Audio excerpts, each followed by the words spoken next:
దేశవ్యాప్తంగా రాఖీ పండుగ ఘనంగా జరుగుతోంది. మహిళామణులు వారి సోదరులకు రాఖీలు కట్టి పండుగ చేసుకున్నారు.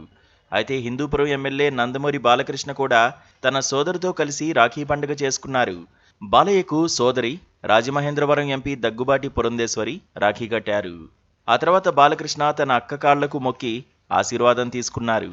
అనంతరం ఇద్దరూ స్వీట్లు తినిపించుకున్నారు. ఈ వీడియోను దగ్గుబాటి పురంధేశ్వరి స్వయంగా ట్వీట్ చేశారు. అందరికీ రాఖీ పండుగ శుభాకాంక్షలు కూడా తెలిపారు. బాలయ్య, పురంధేశ్వరి ఎయిర్పోర్ట్లో వేడుకలు చేసుకున్నట్లుగా కనిపిస్తోంది. రాఖీ కట్టిన తర్వాత అక్కకు డబ్బులు ఇవ్వాలంటూ నందమూరి బాలయ్య సరదాగా వ్యాఖ్యానించారు. ఈ వీడియో ప్రస్తుతం వైరల్ అవుతోంది. ఇవాళ రక్షాబంధన్, నా మనసుకు చాలా దగ్గరైన పండుగ. ఇవాళ నేను నా తమ్ముడి చేతికి రాఖీ కట్టాను. తమ్ముడు ఆరోగ్యంగా, సంతోషంగా జీవితంలో ప్రతి కళ నిజం కావాలని ఆ దేవుణ్ణి మనస్ఫూర్తిగా కోరుకుంటున్నాను. అన్నదమ్ములకు, అక్క చెల్లెలకు శుభాకాంక్షలు. జీవితంలో మీరు నాకు అండగా ఉన్నారు, మంచి స్నేహితులుగా ఉన్నారు. మీరందరూ ఆరోగ్యంగా ఉండాలని, మీ కలలను నెరవేర్చుకోవడానికి శక్తిని పొందాలని, ప్రతి అడుగులో విజయం సాధించాలని కోరుకుంటున్నాను. మనమందరం కలిసి గడిపిన ప్రతి క్షణం నాకు చాలా విలువైనది. భవిష్యత్తులో కూడా సంతోషంగా, ప్రేమగా ఉండాలని ఆశిస్తున్నాను.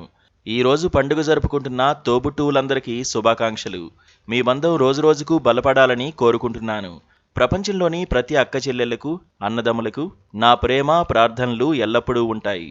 మీరందరూ సంతోషంగా ఉండాలని కోరుకుంటున్నాను. మీ జీవితంలో అన్ని శుభాలే కలగాలని ఆశిస్తున్నాను. రక్షాబంధన్ శుభాకాంక్షలు అంటూ ట్వీట్ చేశారు.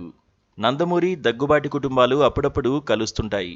నందమూరి బాలయ్యతో పాటు కుటుంబ సభ్యులు ఫ్యామిలీ ఫంక్షన్లు మాత్రమే కాదు, 1-2 సందర్భాల్లో సంక్రాంతి పండుగ సమయంలో బాపట్ల జిల్లా కారంచేడులోని దగ్గుబాటి పురంధేశ్వరి నివాసానికి వెళ్లారు.